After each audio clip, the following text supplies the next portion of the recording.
I thought I had nailed it. It was her 30th birthday, and I bought her the designer watch she'd pointed out months ago. But when she opened it, the look on her face wasn't joy, it was a quiet, heartbreaking resignation. That was the moment a crack appeared in the foundation of everything I thought our love was. Later that night, it all came out. She looked at me, tears in her eyes, and said the words that still echo in my mind, "It's not about the watch. It's that you think a thing can fix this. You don't actually know me at all, do you?" In that moment, I felt the floor drop out from under me.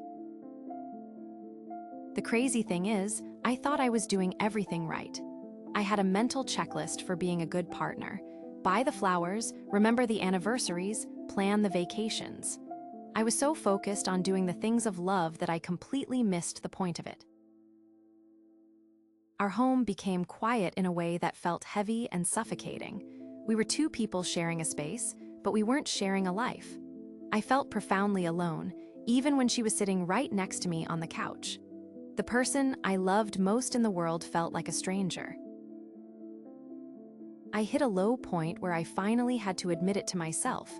My entire definition of caring was wrong. I was broadcasting love on an AM frequency, but she was listening on FM. The connection was lost, and I had no idea how to get it back. One night, she turned to me and quietly said, "The loneliest I ever feel is when I'm with you." There was no anger in her voice, just pure, devastating honesty. It hurt more than any fight ever could, but it was also the first spark of hope, because it was real. I went down a rabbit hole online, searching for answers. I stumbled upon the work of a relationship researcher named John Gottman. As I read about his decades of research, it was like someone had turned on a light in a dark room. I was starting to see a new path forward.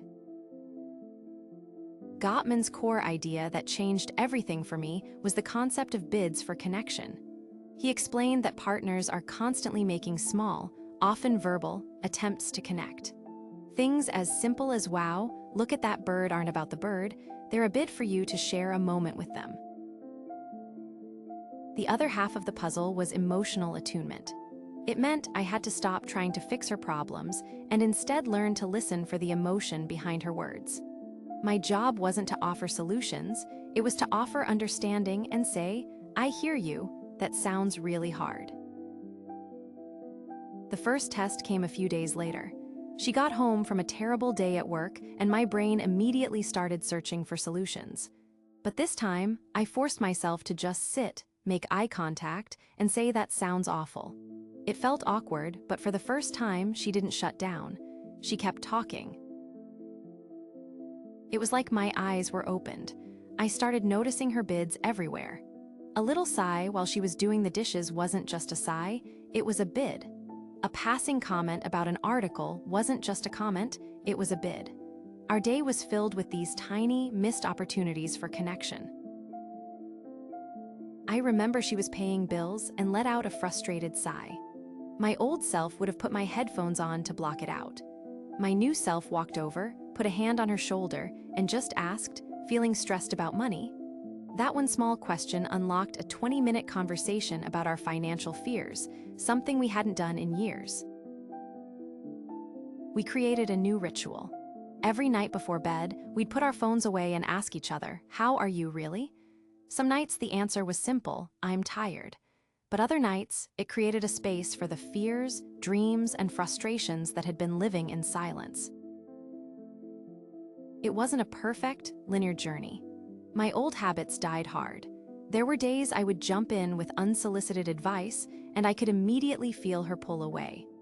I had to learn to sit with the discomfort of not having an answer, and trust that my empathetic presence was more powerful than any solution I could offer.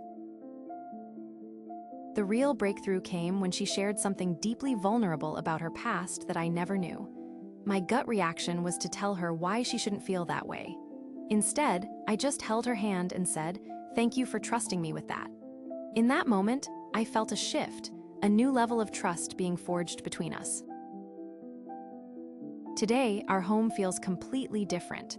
The silence isn't heavy anymore, it's comfortable and peaceful. It's punctuated by easy laughter and the constant, low hum of connection. It finally feels like a safe harbor for both of us. This is what true intimacy feels like. It's not about constant passion or grand romance. It's the quiet confidence of knowing you are seen, heard, and loved for exactly who you are, not for the person someone thinks you should be. It's the freedom to be messy and imperfect together. I threw away my old checklist of love. Love isn't a task to be completed or a performance to be perfected.